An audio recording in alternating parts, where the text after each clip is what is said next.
next week. Starting at chapter 6. Uh-huh. But I think we might end up doing a little backpedal. We will. Just a little. All right. See you later. Very good. Okay. Yeah, that was wiser to do that than try to pick up where we left off and things. So we covered a lot of the same material, but did in just little different lights and stuff. And I think we were able to do it a little more concise too. I think so. Yeah. It is so fascinating, this whole aspect of, I had never really thought about the Pharaoh, whatever, the things, as I've been going through this and listening to other things, reading stuff and talking about Hyksos and various ones that were in there and who was in control over Egypt, but the fact that it most likely wasn't an Egyptian. Yeah. An actual Egyptian by blood, whatever that was, at least the first one that started putting them in, which might answer that question of this paranoia element and not having and that element of not having the knowledge. So I was playing around in Isaiah 53 because in Isaiah 53, just starting out, in the first 2 or 3 verses, Isaiah 53, the forbidden chapter. Yes. Yeah, we shouldn't read that one. That's too. But who has believed what he has heard from us? To whom has the arm of the Lord been revealed? There we have that arm of the Lord. For he grew up before him like a young plant and like a root out of a dry ground. He has formed. He had no form or majesty that we should look at him, and no beauty that we should desire him. And he's despised and rejected. Well, that's exactly what the thorn bush is. Yeah, really, the description of this plant that saying like being compared to like a young the thorn plant. bush. As a matter of fact, the name of the thorn bush is where they get the name Sinai. Oh yeah, yeah. But when you look at the book, it's how do they pronounce it? I'm gonna find it. It's God, guys, we did like 12 verses. Yeah. It's like I started looking at all things because I'm looking now at other stuff I wanted to make comment on with regard to the whole element of the basket, the thing he's put in, and just who they are too, because we have the house of Levi and who they end up being. That's interesting. Here's something that's really cool that didn't touch on. Here we have this book, or the portion is Shemot. It's these names, right? Never is there a time period where you actually have the name of the Pharaoh. He's never named as a person. But we have 2 midwives that are singled out. Their names are given in Scripture. Fascinating. Did you know the 2 magicians? Magicians? Right. They're named. Yeah. Not next. Not here. No. 2 Timothy. Yeah, which is interesting. Which they're referencing. Then you're figuring, they must be referencing somewhere. No, they're referencing extra biblical. Yeah. Which lets you know that there's extra biblical reference material out there. And it can help bring understanding of stuff. Absolutely. And it was used by biblical writers to do such. Yeah, that's very fascinating. I'm looking, we got to move up here. We got to find our the book. Because it moves it comes in really quickly. Because we have... It's in 7, isn't it? It's the start of 7. Hold on. No, Moses and Aaron. No, we're all the way back into 3 here. Okay, here we go. Yeah, it's in 3.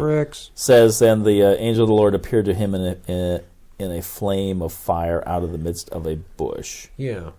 Yes. I've got notes on that, by the way.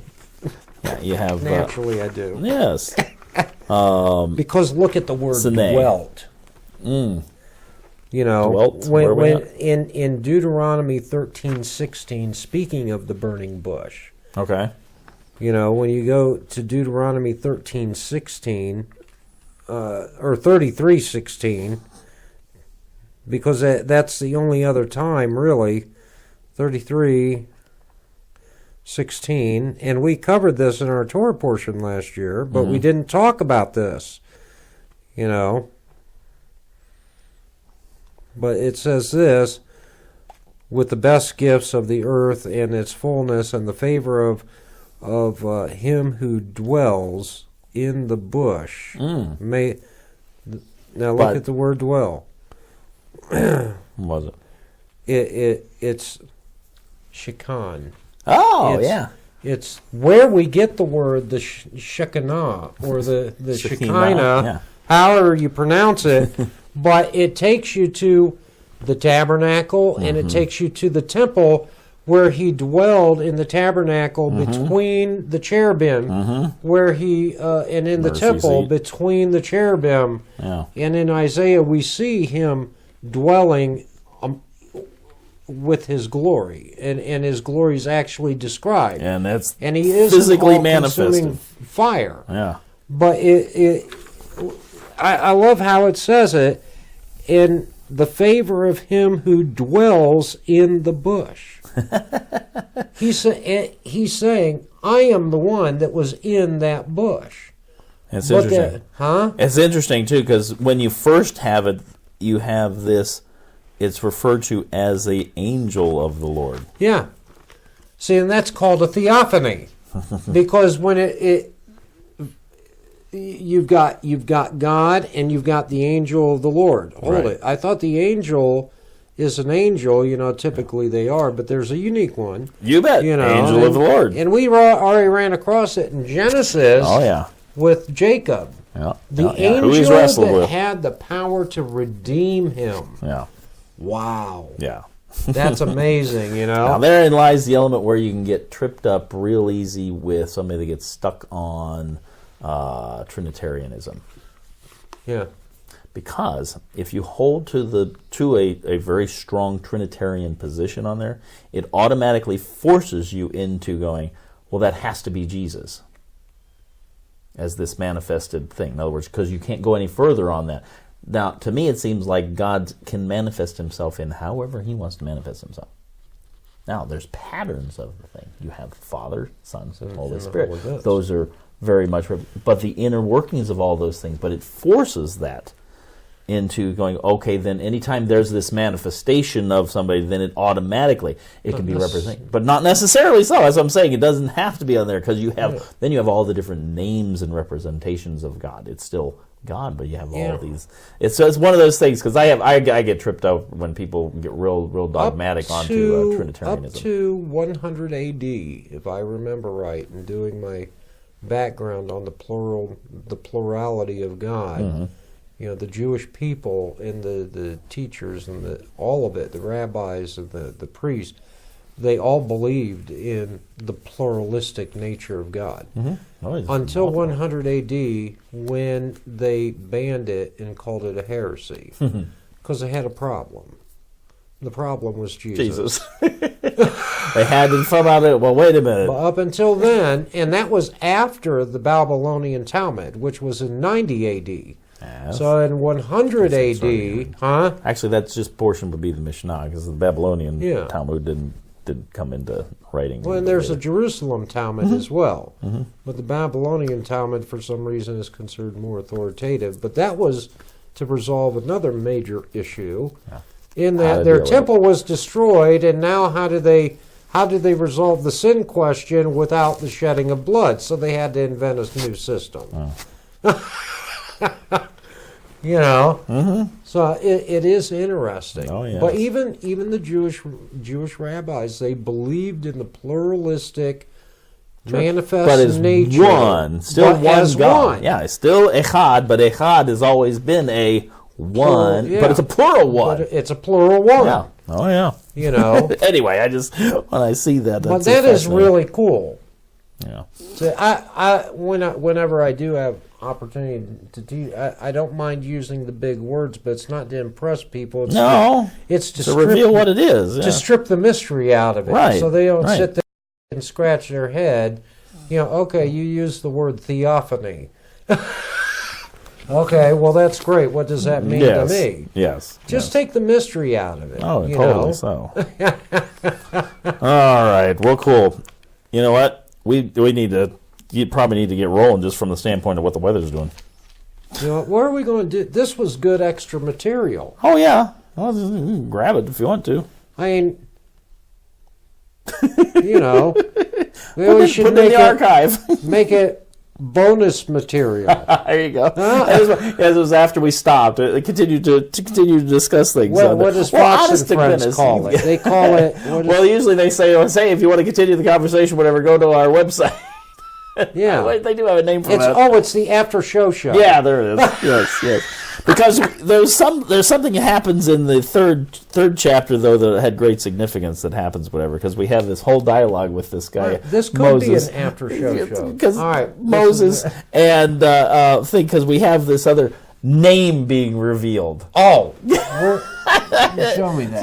It's this thing where we have I am who I am, etc. But you know what's funny on this? This one thing, it always...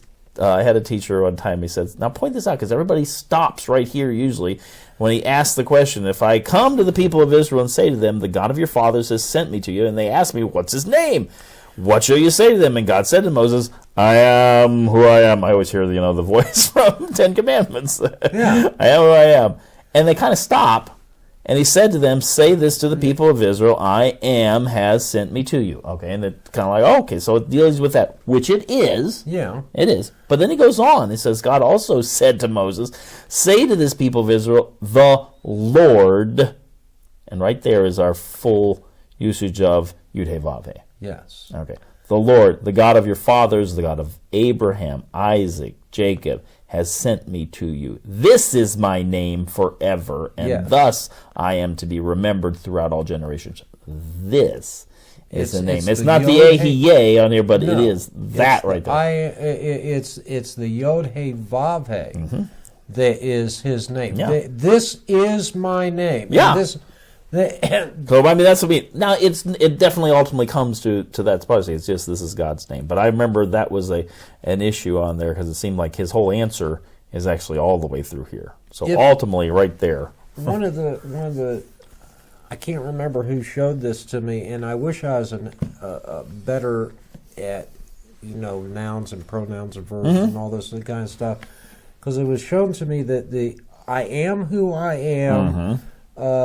Said that in the Hebrew, the way it is structured, that is actually a Trinitarian statement. I don't really. I'd have to hear that one. But no, it's because of the nouns and pronouns. However, it all works together. I would say, Trinitarian statement in the fact that it's not only stating it says I always have been, I am right now, that's it. and always will be. Yeah, that's it. That's exactly it. Yeah. Yeah, that is really what that is saying on there. But I don't know how to dig that out in the linguistic structure of it. Would be. I don't really know how to. Yeah, because it is a very a totally rare configuration within the Hebrew text.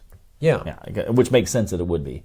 And in John, see, this is the cool thing, and I actually made a note of this. I'm pretty sure I did. I think I did. I thought I did.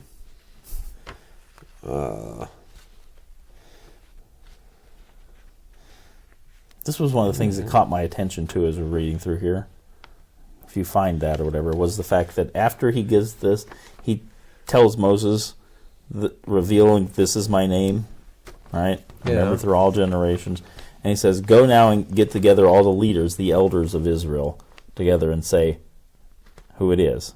Yahweh, the God of your fathers, Abraham, Isaac, and Jacob, has appeared to me, saying, I have observed you and what's been done to you in Egypt, and I promise I will bring you up out of the affliction," and so forth. And he says this to all the leaders. And then that whole group is the one that first comes to Pharaoh. It's not just Moses, because, you think about the movie, whatever, you got Moses and Aaron going. But it was the whole group of all the leadership of them came to him and said, hey. And, of course, then we get into the element of... Help me find this. Okay, what are we looking for? Because now I didn't write down its address. This is why I make notes. Where the priests are questioning Jesus' parentage. Basically, they're calling him a bastard. Okay. All right, and then Jesus turns around and says, I will tell you something about your father. Yes. Where John... I can't remember, but there's something fascinating in there right to the end of that, in like verses in the 51, 52 area, this is one of the great I am discourses, you Right. know, and Let's see if that just shows this up. is not a polite conversation that Jesus and the Pharaohs are having. There's nothing polite about it. It's kind of camouflaged in the King James in our English language, but Right. I can't remember where that is. Is it? Oh, for goodness sakes. I put in a thing and I thought it might show up, and then I can't just designate it to be in. Jesus washed the John, disciples' yeah. feet. It's this huge discourse. Yeah. Yeah, to say where it shows up at, though, I'm not remembering either. Why can't I just get this to go? La-di-da-di-da-di-da-di-da. As a matter of fact, I'm not even confident for sure that it's. John? No, I think you're right. I think it is. I'm trying to go fast through it. I think you're correct that it is John. There's somebody that I'm going to end up posting this, even though we're not being formal about it, and somebody's going to be screaming at the screen. Oh, It's exactly. here! I hear you, idiot. You know, Oh, brother. and I know it's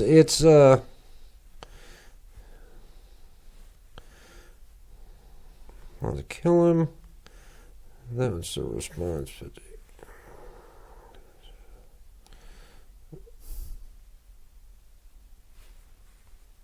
Oh Lord!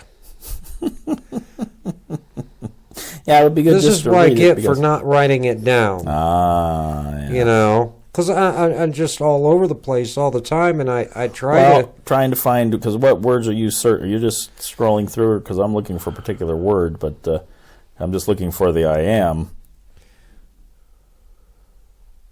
Well, there's 7 I am statements in Oh, there's a ton of book I am statements. with discourses that follow each one. Right. And let's see. Did I stumble upon it? No, I don't think I did. All right. I don't have my phone to,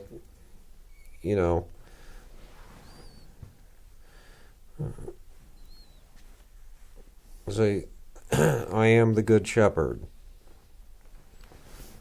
And it's this huge argument between the Pharisees and them, and naturally they want to kill him. I mean, what else? Well, was it new? the Pharisees or was it the Sadducees that he's having this with? Holy cow! Because I always I come to a defense of the Pharisees quite often. I mean, some of them deserve. Well, yeah, some of them the deserve Sadducees, I definitely, definitely were problematic. All right. Let's see. So they picked up. I think I found it. Oh, picked up stones. I think it's in chapter 8. 8. All right, and then we have this whole thing. Let's see, but Truly I say to you, before Abraham was, I am. that's it. 8:58. See, that's John, it. 8:58. 8:58. Jesus said to them, "Truly, truly, I say to you, before Abraham was, I am." Yeah. And to us, we just think of that as like, well, that's a weird way of putting things. Oh but no, he was I understand. very boldly stating. Yeah, but if you are of the English in the Western mindset, you just read that and go, okay, well, obviously, Jesus always was. Before Abraham was, he was. Mm-hmm. So, and it goes in one ear and out the other. Mm-hmm. But if you are of the Jewish mindset, particularly of the priesthood or rabbinical or anything of that nature, what he just said was, I am the voice in the burning bush. Is what he's saying. Well, even just that usage of the I am, that phrase on there, because he's just equating himself entirely with God. Yeah. And that's why they picked up the stones. Yeah. Because there's one. I mean, that illustrates exactly what he's saying. Yeah. By their reaction. Whenever the Pharisee, whenever we're scratching our head going, what's the big deal? Well, just look at their reaction. Mm-hmm. If they're pulling their hair out, if they're running, if they're wanting to kill him, and all that, there's something more going on that's not meeting the eye in the English language. Mm-hmm. And generally that's a good clue to look for whenever they're going into convulsions. Oh, yeah, when they're freaking out over something or other. Yeah. Then you need to stop and pause and start looking for what's going on really. The wrist. But people don't realize that the Pharisees were actually calling Jesus a bastard child. Well, here I think if you look here, that's why I want to see the context of who he's talking to at this point. Let's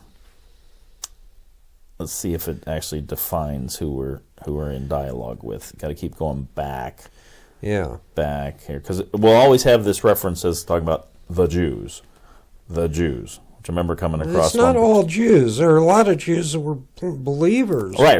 But I mean, that's the phrase that is used, and I remember reading from the professor at the Hebrew University. He says, you know what? It probably would have been better if it would have been translated as the Judeans, or at least in some form, instead of just the Jews, because it's kind of this all-encompassing thing. It put them in a total negative light, which some deservedly so need to be in a negative light.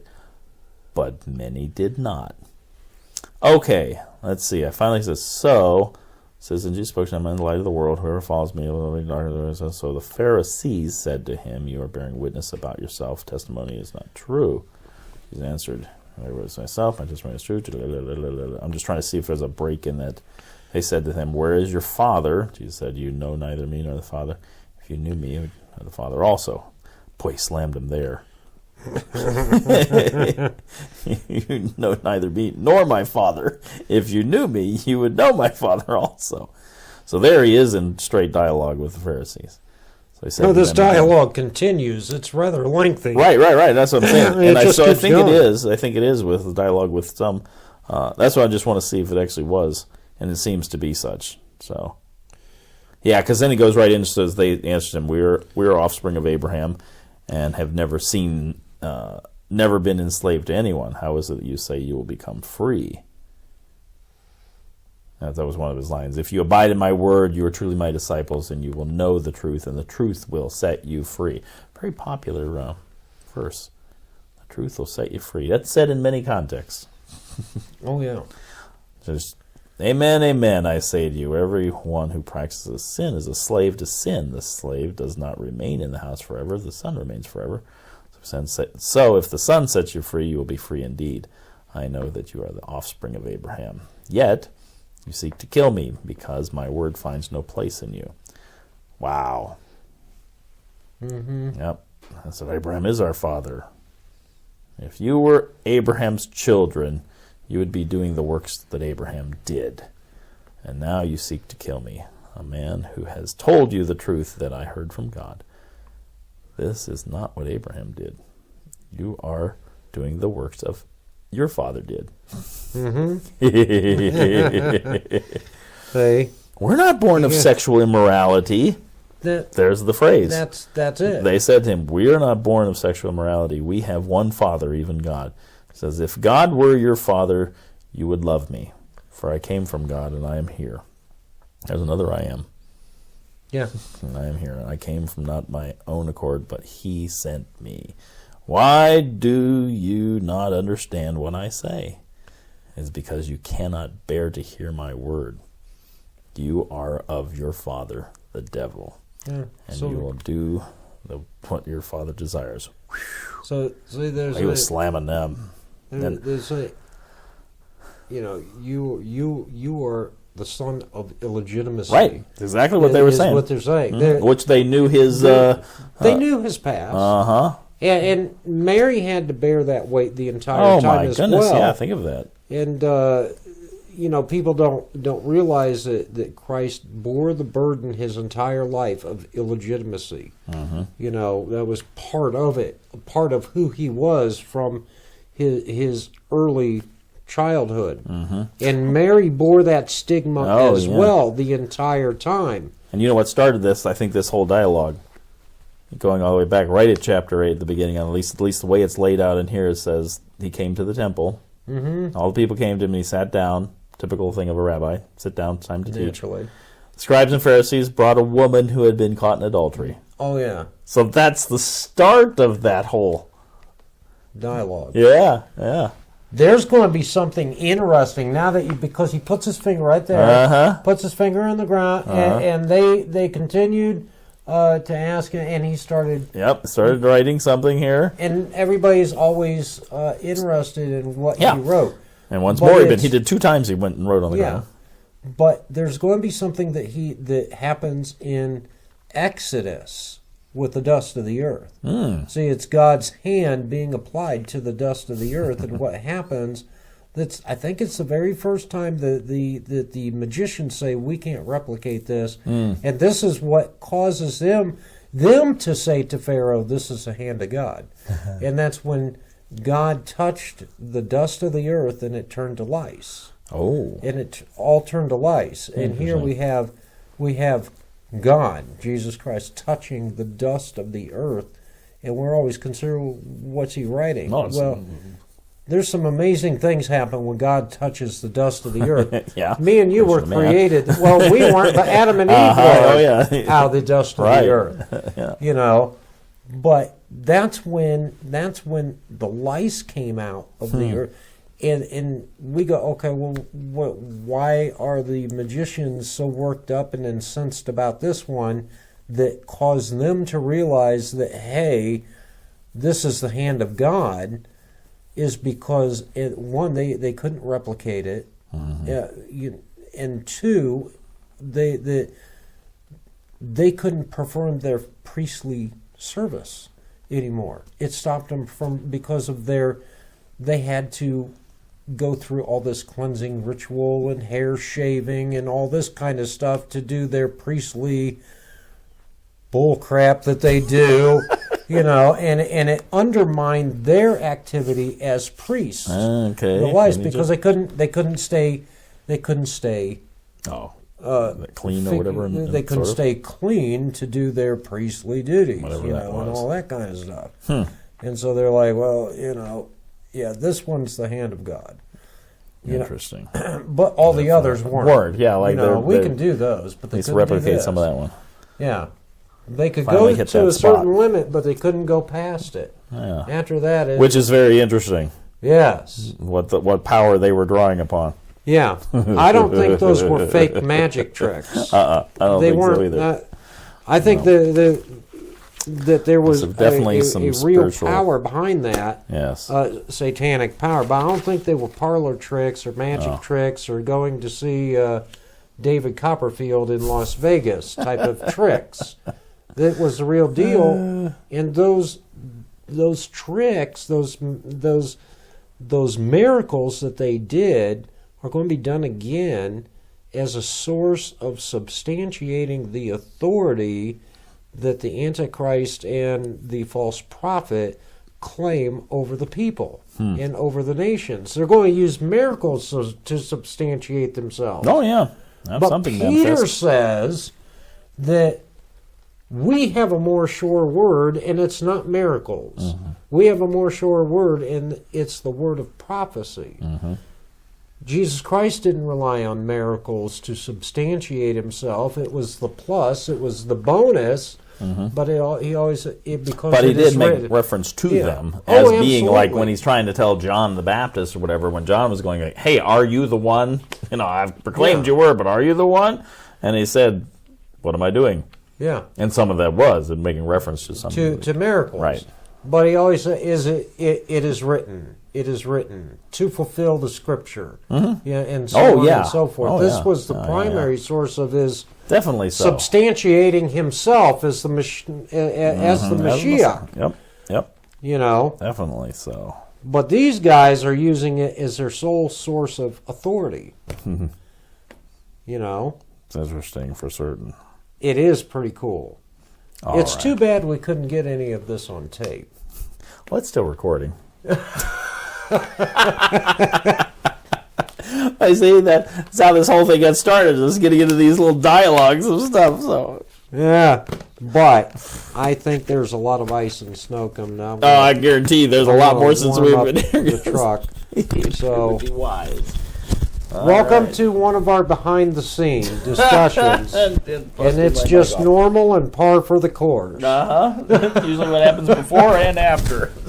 Yeah, but This has got to be We making do a ton have of to noise. unplug so you can watch this too. Oh.